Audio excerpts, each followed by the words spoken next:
Agradecendo o convite para falar sobre o Heleno de Freitas e destacando o seguinte, que o meu conhecimento ele é pequeno diante da grandeza que foi Heleno de Freitas para São João Nepomuceno, para o Brasil e para o mundo também, pois ele jogou na seleção brasileira, no Botafogo do Rio e em alguns times da América do Sul. O Heleno nasce aqui em São João Nepomuceno em 12 de fevereiro de 1920 e tem boa parte da sua infância passada aqui em São João Nepomuceno, visto que ele reside aqui até os 13 anos. Jogou no Mangueira, aqui em São João Nepomuceno, e tem algumas passagens até curiosas, porque o temperamento do Heleno era muito difícil. Então, não é só porque no final de sua vida ele ficou doente. Na infância mesmo, como relata algumas pessoas que conviveram com ele, aos 7, 8 anos mais ou menos, já naquelas peladas de rua entre meninos e meninas também, em uma delas no campo do Mangueira, se o time do Heleno estivesse ganhando, tudo bem, não havia problema algum, mas se estivesse perdendo, a pelada acabava, porque a bola era dele, então o temperamento já era difícil naquela época. E aos 13 anos, infelizmente, com a perda do pai, a sua mãe, Dona Maria Rita de Freitas, ela muda-se para o Rio de Janeiro com seus outros filhos. Vai morar em Copacabana e rapidamente o Heleno já se enturma e vai jogar no time de praia, o Botafoguinho, ali no posto 6 em Copacabana. E chegando lá ele já se encontra com algumas personalidades que já existiam no Rio de Janeiro, ainda não eram personalidades, mas chegaram a ser também, como o Heleno foi.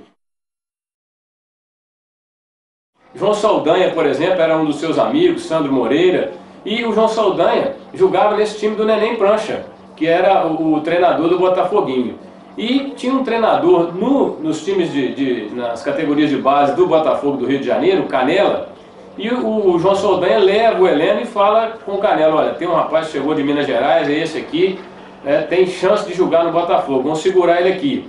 E o Heleno joga a primeira partida dele, em 1935, joga no Botafogo.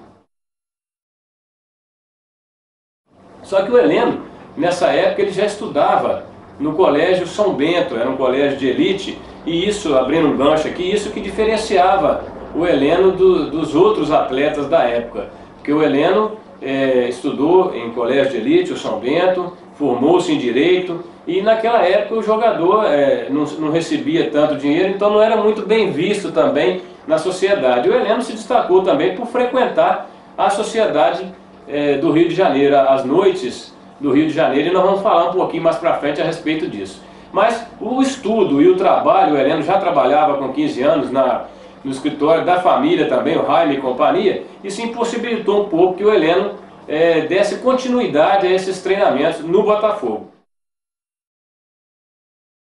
Um pouquinho mais na frente, já com 18 anos, em 1938, é importante que se fale aqui também, o Heleno jogou no Fluminense.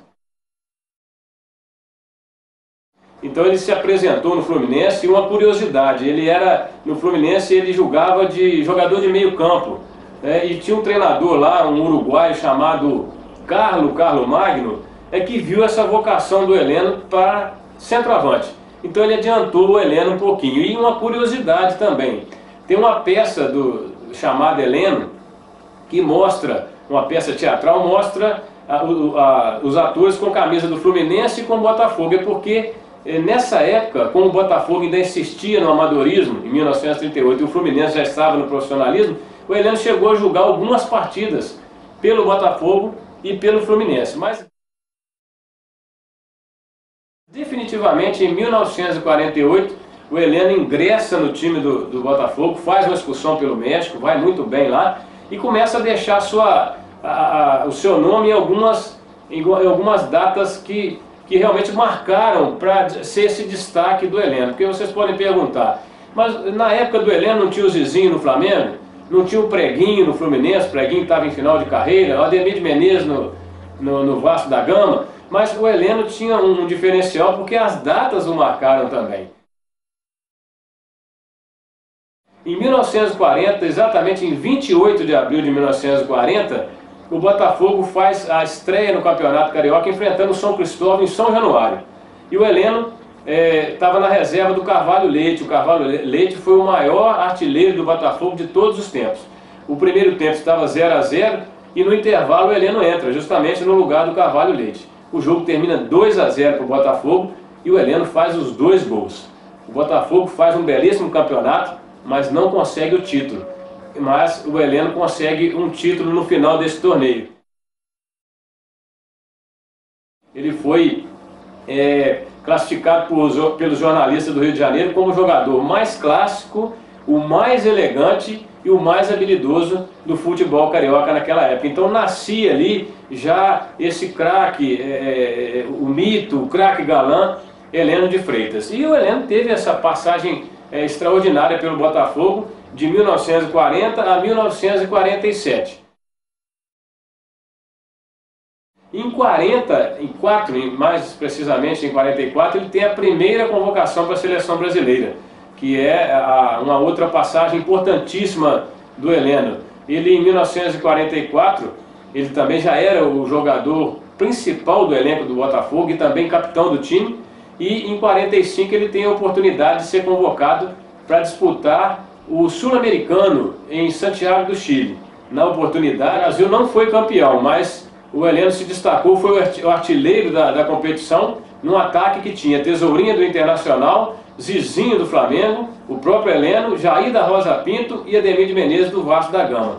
E retornando ao Brasil, ele recebeu o título dado por Ari Barroso de Diamante Branco, porque já existia o Diamante Negro, que era o Leônidas da Silva. Em 46 ele repete o mesmo feito, só que o Sul-Americano foi disputado na Argentina, fez um belíssimo campeonato também, mas o Brasil não foi campeão. Uma curiosidade, na época, nesse auge do Heleno no Botafogo e jogando pela seleção brasileira também, devido à Segunda Guerra Mundial, não aconteceram as Copas de 42 e de 46. Fato que poderia ter tornado o Heleno um jogador ainda muito mais conhecido internacionalmente. Então é bom que se destaque também esse fato. Já voltando no Botafogo, algumas curiosidades, que é bom te contar algumas curiosidades da passagem do Heleno. Ele tem um jogo onde o Ondino Vieira era um treinador uruguaio que passou pelo Botafogo também e dizia o seguinte, ele deixou um relatório no Botafogo quando ele saiu do Botafogo em 47, ele dizia o seguinte: com o Heleno no elenco do Botafogo, o Botafogo nunca vai ser campeão. Ele deixou esse relatório.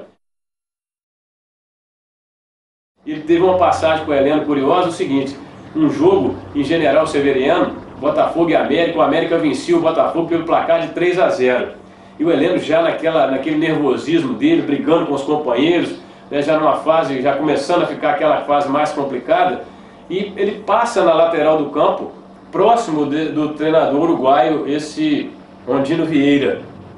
E ele passou 30 anos no Brasil, mas tinha dificuldade de falar o português. E ele falou em castelhano mais ou menos o seguinte para o Heleno: eu vou responsabilizar pelo revés, ou seja, responsabilizando o Heleno pela derrota de 3-0. Aquilo deixou o Heleno mais furioso ainda, mas só que foi positivamente, porque o Heleno foi lá e fez um gol, 3-1 para o América. Daqui a pouquinho, outro gol do Heleno, 3-2 para o América. Mais um pouco, 3-3, terceiro gol do Heleno. E aí, para finalizar, 4-3 para o Botafogo, 4 gols do Heleno. Aí o Heleno vem correndo pela lateral do campo, passa pelo Ondino Vieira e fala com ele assim: agora me responsabiliza, seu filho de uma. Então, quer dizer, são essas histórias, né? Xingou o Ondino, quer dizer, era esse jogador que passava de um branco para o estrelato total numa partida e saía ovacionado do jogo, quer dizer, um placar de 3-0, ele revertendo também. Mas uma outra passagem curiosa também do Heleno, um pouco atrás, um pouquinho, por isso que essas datas marcantes.